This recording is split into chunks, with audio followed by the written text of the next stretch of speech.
जय हिंद सभी को। बेटा सबसे पहले तो मैं बता दूं कि इस वीडियो में मैं डिस्कस करने वाला हूं एमए जो सेमेस्टर सेकंड है उसके कुछ इम्पोर्टेंट क्वेश्चन के ऊपर। पेपर 4 है, पब्लिक इकोनॉमिक्स, लोक वित्त है ये, बेसिकली पब्लिक फाइनेंस जिसको बोला जाता है। और जो प्राइवेट स्टूडेंट है उनको 50 नंबर की फ़ाइल बनानी पड़ेगी और वो चारों पेपरों में बनानी पड़ेगी, प्लस एक जो आपका CBCS होता है उसकी भी बनानी पड़ेगी। तो 5 फाइल आपकी बनेंगी। और ये ऑलरेडी दिया हुआ है कि 2 सेक्शन है, पेपर आपके पास रेगुलर आ रहे हैं तो वहाँ से आप लोग देख सकते हो। अब मैं बात करूँ आप लोगों के साथ इम्पोर्टेंट चीज़ों की, तो देखिए ये थोड़ा सा इजी पेपर मानता हूँ मैं, बहुत टफ नहीं है बस, बट सिलेबस थोड़ा सा ज़्यादा है। पहली यूनिट में लोक ऋण की बात हो रखी है, पब्लिक डेब्ट की बात हुई है, सार्वजनिक ऋण की बात हुई है। तो पहला क्वेश्चन जो है थ्योरीज ऑफ पब्लिक डेब्ट, इसमें लोक प्रशासन के स्रोत लोक वित्त के स्रोत क्या हैं और उनका क्या प्रभाव है, उनका भार और इसका प्रबंधन कैसे किया जाता है। एक तो ये क्वेश्चन यहाँ से बनता है, और एक क्वेश्चन ये बनता है कि भारत में आंतरिक और बाह्य ऋण के जो प्रमुख स्रोत हैं वो कौन कौन से हैं, उनका कंपोजिशन किस प्रकार का है। एक क्वेश्चन ये बनता है। दूसरा, यदि हम लोग बात करें फिस्कल पॉलिसी की, यानी इसमें पूरी राजकोषीय नीति दे रखी है, तो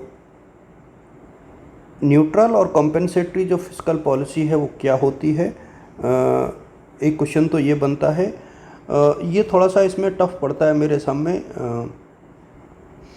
एक कार्यात्मक वित्त क्या है और विकसित देशों में जो है किस प्रकार जो है राजकोषीय नीति कार्य करती है। तो पहला क्वेश्चन तो ये वाला बनता है।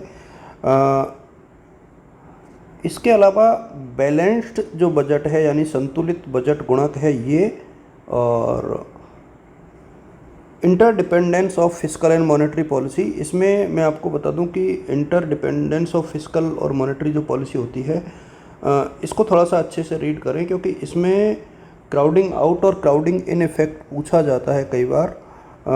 ये बुक में मिल जाएगा आपको यदि आप लोग देखते हो तो interdependence of fiscal and monetary यानी एक दूसरे की अंतर्निर्भरता, बैलेंस्ड बजट मल्टीप्लायर जो है काफ़ी इम्पोर्टेंट आप लोगों के लिए बन जाता है।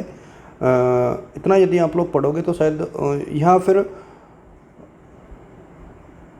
मेरे सामने इतना ही पर्याप्त है इस यूनिट से। यूनिट थर्ड की यदि हम लोग बात करें, इंडियन टैक्स सिस्टम है और बजट है इसमें। तो एक तो भारतीय जो कर प्रणाली है उसकी विशेषताएं और प्रमुख टैक्सेस जो है कौन कौन से हैं, एक क्वेश्चन तो ये यहाँ से बनता है।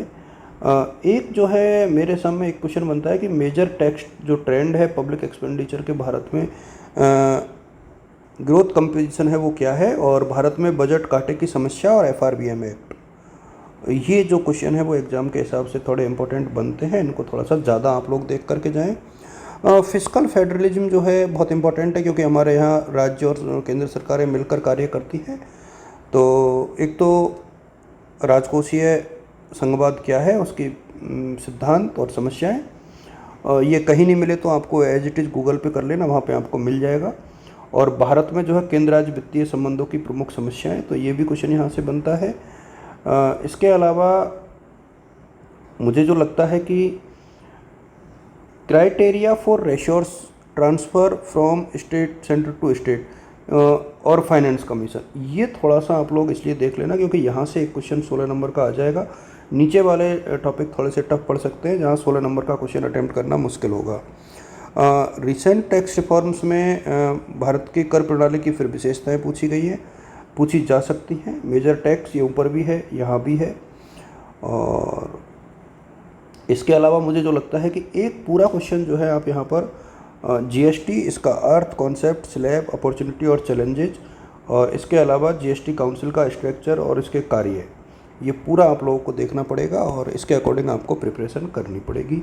Wishing you all the best और good luck. Thanks to all of you. Thank you.